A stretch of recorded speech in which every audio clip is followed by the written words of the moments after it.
for Module 8, which is Immunization Waste Management, which deals with the management of waste during COVID-19 vaccination. It is equally important in the physical component of the vaccination activity since majority of the waste will be generated and are considered hazardous and infectious. So proper waste management must be observed since uncollected waste could be possible source of infection and for a disease transmission. So self-explanatory ra gyud ni mga moms and sir. So healthcare waste management defined as a process that helps in ensuring the proper management of healthcare waste from the point of generation and disposal. Understanding the healthcare waste management system in general requires the proper planning and implementation of managing waste to be generated in the nationwide COVID-19 vaccination, considering the complexity of the nature of the vaccine. Thus, proper handling, storage, collection, and disposal of the wastes shall be followed to ensure protection of the environment and the general public. For the general requirement, we have all healthcare facilities involved in the COVID-19 vaccination should have a waste management plan to be observed and complied with accordingly. All healthcare wastes generated in the COVID-19 vaccination activities shall be categorized as hazardous waste under the subclassification of infectious waste. Another is that appropriate personal protective equipment or PPE shall be used by the healthcare facility personnel. Proper hand hygiene should also be observed. Only personnel trained on healthcare waste risk and safety measures should be designated to handle wastes generated from the COVID-19 vaccination. The infectious and pharmaceutical healthcare wastes from the COVID-19 vaccination should be properly segregated from other waste.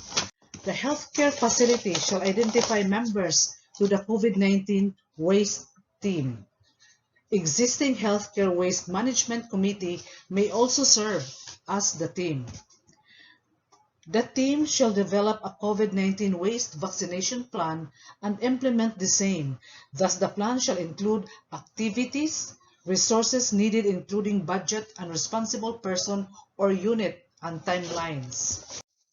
The team shall be responsible that the vaccinators follow the guideline on the proper segregation or sorting, handling, and disposal of the waste. Also, the team shall ensure that all collected wastes in the temporary storage area of the healthcare facility are properly collected and disposed either on-site or off-site. For the identification and categorization of waste, the COVID-19 vaccination may generate the following types of waste: hazardous waste and the non-hazardous waste. For the hazardous waste, this include the contaminated sharps such as syringes and needles, infectious empty vials, and blood-soiled cotton. For the non-hazardous waste, the plastic wrapper, paper, and cotton. Proper segregation of the waste at source of on-site shall be strictly followed. Sharps, such as syringes and needles, shall be placed in a puncture-proof container or safety collector box for temporary storage on-site.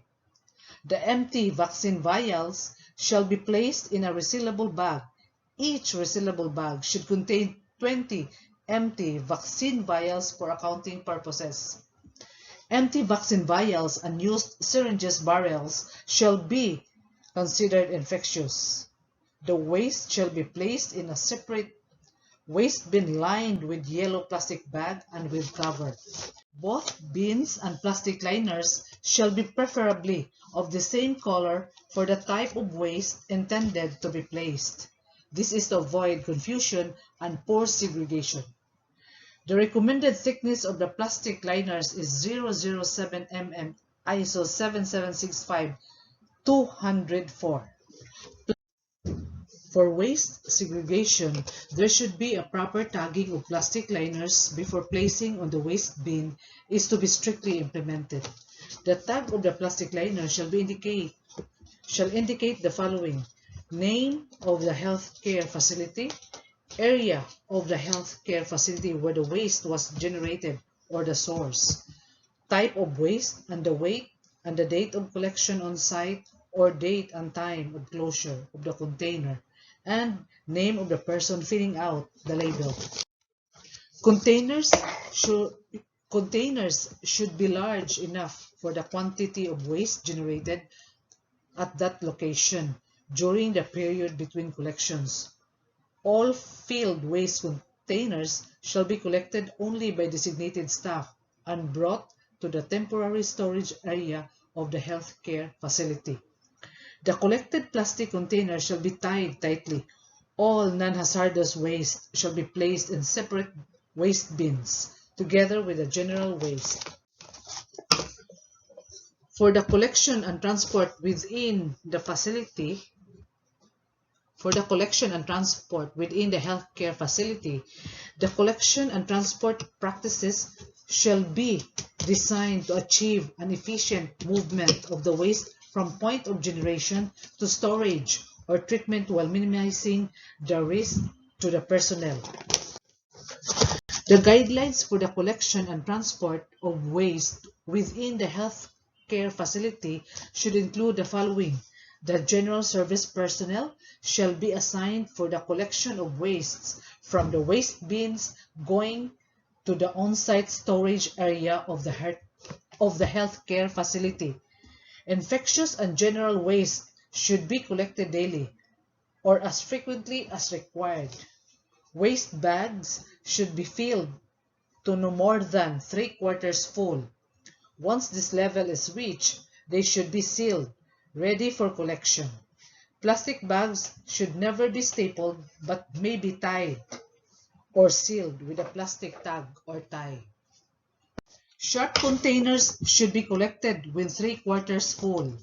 Upon waste collection, the personnel must ensure that the waste bags and containers are properly labeled. Replacement bags or containers should be available at each waste collection location so that full ones can immediately be replaced.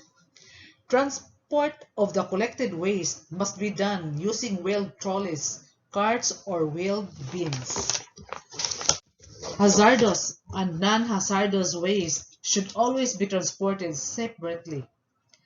Infectious waste can be transported together with used sharp wastes.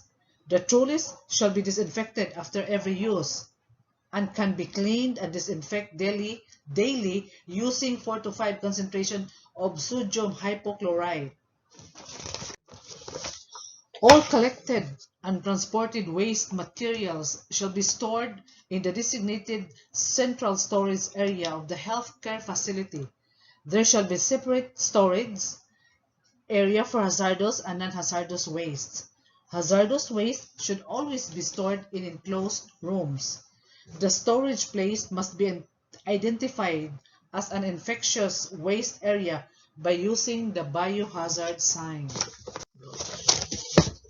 So for the requirement for treatment and disposal system, we have the following options for treatment and disposal of all hazardous waste during vaccination may be applied. We have the on-site system and the off-site system. For the on-site, we have the healthcare facility may construct a concrete vault within its premises to serve as the final disposal for the syringes and vials. For the off-site system, the healthcare facility must avail the service of a DNR accredited waste transporter to transport all the hazardous waste generated during the vaccination to the final treatment and disposal facility. Off-site waste transport, the DOH CHD contracted DNR accredited waste transporter and treatment, storage and disposal TSD facility shall collect the healthcare waste generated from the COVID-19 vaccination activities from the designated temporary storage facility in the province to the regional temporary storage. The DOH central TSD provider shall collect all the wastes from the temporary storage in the region to the final treatment and disposal facility. For the reporting and recording, the estimated volume or amount of the waste generated, particularly the hazardous waste, must be recorded. Thank you and good day again.